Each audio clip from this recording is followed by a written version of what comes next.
Di sini saya akan menjelaskan tentang teknologi marikultur khususnya di Indonesia, yaitu ada KJA, tambak, longline, rakit apung, dan KJA offshore. Nah, dari beberapa teknologi marikultur ini, ada teknologi yang sangat terkenal di Indonesia dan sangat efektif dan efisiensi, yaitu KJA offshore, submersible yang menggunakan bahan aquatek. Nah, di mana aquatek ini merupakan sarana perikanan, kelautan, dan pariwisata hasil anak bangsa itu sendiri, karena hasil produksinya itu dari bahan mentah hingga bahan jadi dilakukan di Indonesia. Aquatek ini terbuat dari bahan prima grade pitelen karena dia itu ramah lingkungan dan tahan lama. Dari KJA offshore submersible ini juga yaitu keramba jaring apung yang ditenggelamkan dan diapungkan kembali sesuai kebutuhan untuk memelihara komoditas laut di lautan lepas. Budidaya ikan laut lepas ini sangat menjanjikan karena laut lepas Indonesia itu memiliki luas yang jauh lebih besar daripada luas laut pesisir dan kecil kemungkinan untuk berbenturan dengan kepentingan industri kelautan. Menjelaskan tentang jenis limbah dan cara masuknya limbah tersebut ke dalam perairan. Yang pertama adalah jenis-jenis limbah. Limbah cair adalah limbah yang memiliki wujud cair. Limbah cair ini selalu larut dalam air.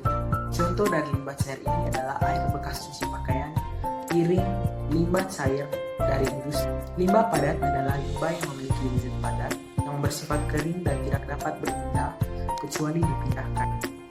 Limbah padat ini biasanya berasal dari sisa makanan, sayuran, potongan kayu, ampas hasil industri. Selanjutnya adalah limbah gas. Limbah gas adalah limbah yang memanfaatkan udara sebagai medianya. Selanjutnya adalah limbah B3 atau bahan berbahaya dan beracun.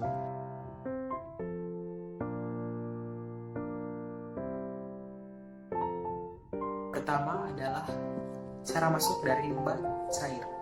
Limbah cair bersumber dari aktivitas manusia seperti kegiatan rumah tangga, pabrik, dan lain-lain, yang biasanya banyak menggunakan air dalam sistem prosesnya. Air dalam proses pengolahan kemudian dibuang, misalnya ketika dipergunakan untuk pencucian suatu bahan sebelum diproses lanjut. Air ditambah dengan bahan kimia tertentu, kemudian diproses dan setelah itu dibuang langsung ke dalam suatu perairan. Selanjutnya adalah limbah padat. Masuknya limbah padat ke dalam perairan seperti ampas-ampas hasil industri dan juga sisa dari aktivitas manusia berupa kegiatan rumah tangga, perikanan, pertanian, perusahaan, dan industri dimulai dari pembuangan limbah pada saat kegiatan tanpa diolah terlebih dahulu ke dalam perairan yang ada.